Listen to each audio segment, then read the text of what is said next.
For this question, the best thing you can do to make sense of this story is get back to basics. So the idea behind this strategy is they're going to use these stories on the SAT to make things more confusing than they need to be. The stories are almost always just layered on top of some topic that you really do know well. They've just confused you by giving you this extra thing to think about. So we want to get back to the basics of the question. What is this really asking about?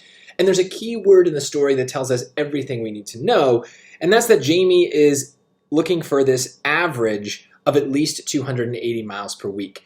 So that word average is key.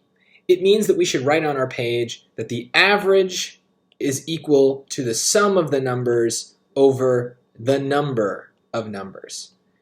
That's how I write this formula. There are lots of ways you may have learned it. I don't care how you write it on the page, as long as you write it on the page. Get it out there so you can start working with it.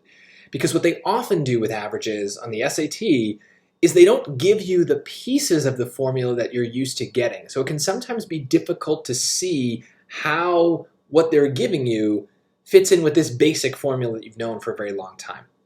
So what we're going to do is we're just going to plug in what we know for each of these pieces. So the average I know is 280, and just because of the way the answer choices are, I'm going to write the 280 on this side. So it doesn't matter whether we put the average on the left or the right. The point is it's by itself. So 280. Now I want to do the sum of the numbers, whatever those numbers are. So in this case, it looks like he's got 4 weeks of bicycling. So 240 for the first week, plus 310 the second, plus 320 the third, and then the fourth week, which we don't know, is part of this list, so plus X on top.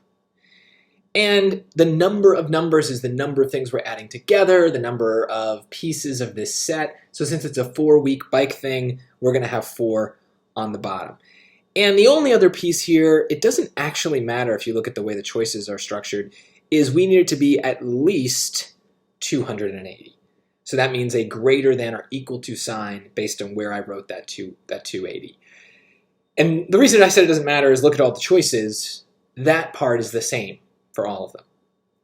Now, ideally, what I just wrote would be the answer, because we could use this formula to find X. We would just solve for X by multiplying and then subtracting, but that's not a choice here.